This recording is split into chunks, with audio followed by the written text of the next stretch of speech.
Hey, welcome to Herfin on Harleys. Tonight, we got a testimony from one of my favorite people, a brother in my club. We came in the club back 2014, 12 years ago, we came in the club. And, we've been fighting this struggle, fighting this battle here on earth ever since together. And he's going to share with us his testimony. I gave you mine last week. And this week, my brother is going to talk about what pulled him out of the darkness. How did God touch him and let him know he had a purpose for his life? And then he's going to tell us the more important part of this whole thing. How has God kept him from falling back on it?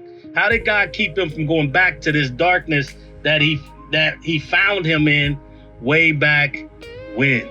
So, introducing my brother Hillbilly, 66er from the Forgotten Few MC, Texas.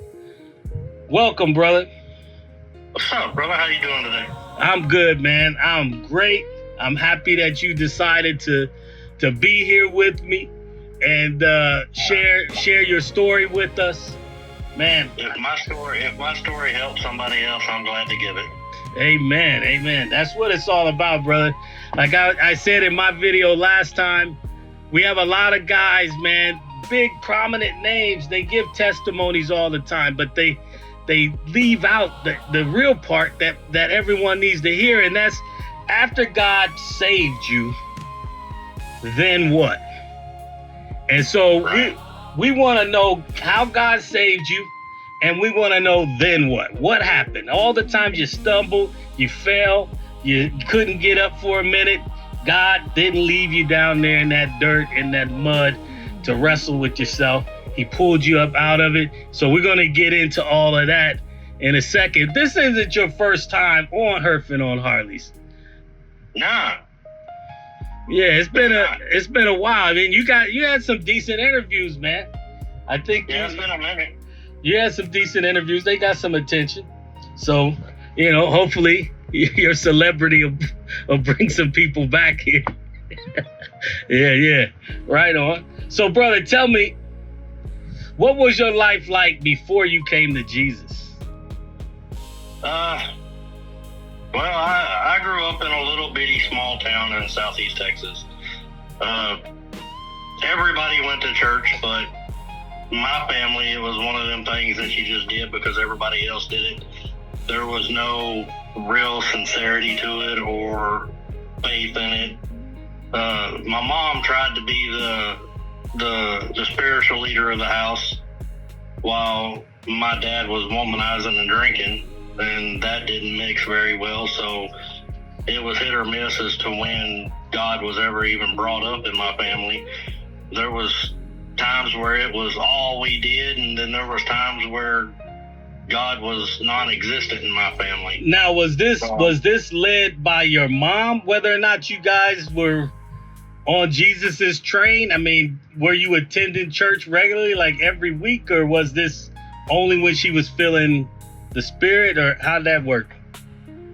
She would make us go to church whether she went or not. I think it was more just to get away from the kids. But we were always forced to go, and just like every other kid in the world, you force them to do something they're not going to want to. So we kind of despised the action of going to church, and we didn't pay attention and all that. And that was up until 7th grade.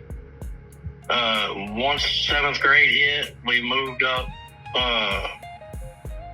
close to Corsicana, and I don't think I seen my mom go to church until I was in my mid to late 20s after that. And I don't know if it was because she had beef with God or if she just didn't feel the calling to go or just was content in her life to be a stay-at-home mom that really didn't go out very much. But but because she stopped forcing, I stopped going. And I mean, I was a hellraiser in a sense when I was in school. I was mouthy. I was a little bitty mouthy guy. I'd pop off to anybody, cuss anybody out. I didn't care. Right. I can see that. Thanks. I had a real bad temper. I'd get mad at the drop of a hat, and I'm usually the one throwing the hat. But between my mom, my dad, and my aunt, I bounced around. If one of them made me mad, I'd go move in with the other one. Now, during this time, were you calling on Jesus at all at this time, or you were just you were in rebellion?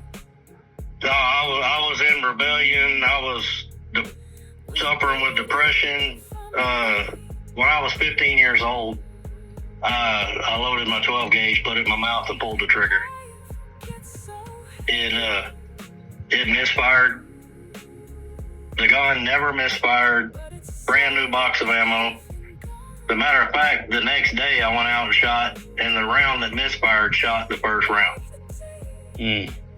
That kind of got me thinking about God, because I knew God used people for specific reasons, and I don't want to say blame it on God, but I want to give God credit for not letting the gun go off, because I just assumed God had a reason that he didn't let me die that day. Amen. I never really figured it out until years later what it was. And so, but that was at I lived with my aunt at that time.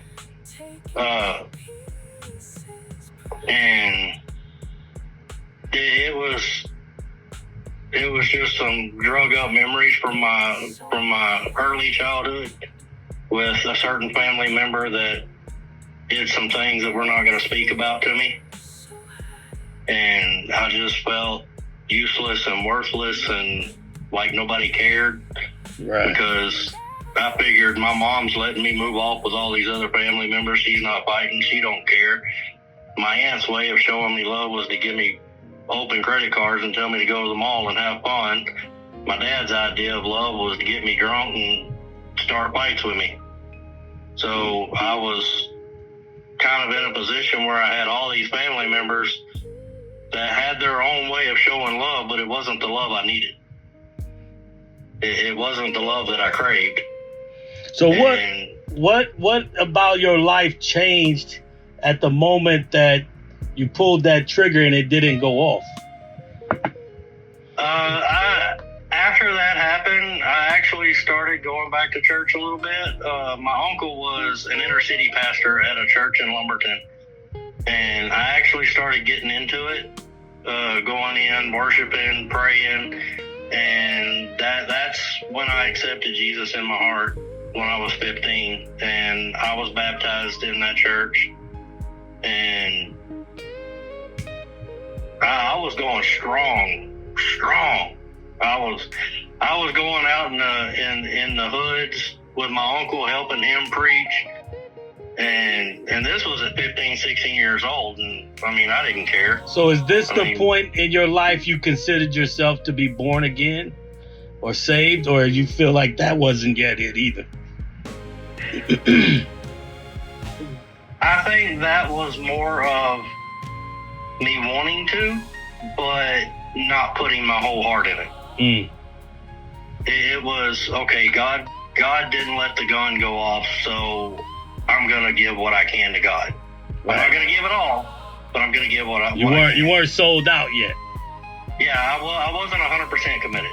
Right on. I mean, I was probably 75% committed, but somebody once told me that God would rather have one person 100% committed than 100 that are 99%. Because Jesus called that lukewarm, right? Yeah, that 1% that you're not committed is going to hurt you every single time. So, but And then it got to the point where I needed to get out of my aunt's house because certain people were starting to come around more, and I didn't want to be around them. So I moved back in with my mom and stayed with her until I graduated high school.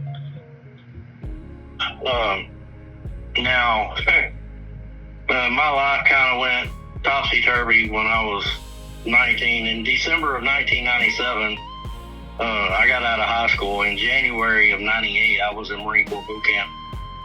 And once I got into the Marine Corps, man, I didn't care. I didn't care what happened to me. I didn't care what I did to other people. It's like a switch flipped. And I started getting into drugs and chasing women. And I mean, I chased women so much that I had a cot in the back of one of the strip clubs. Legit. Mind you, I was selling most of the strippers dope back then, but so I did my time in the Marine Corps, got out.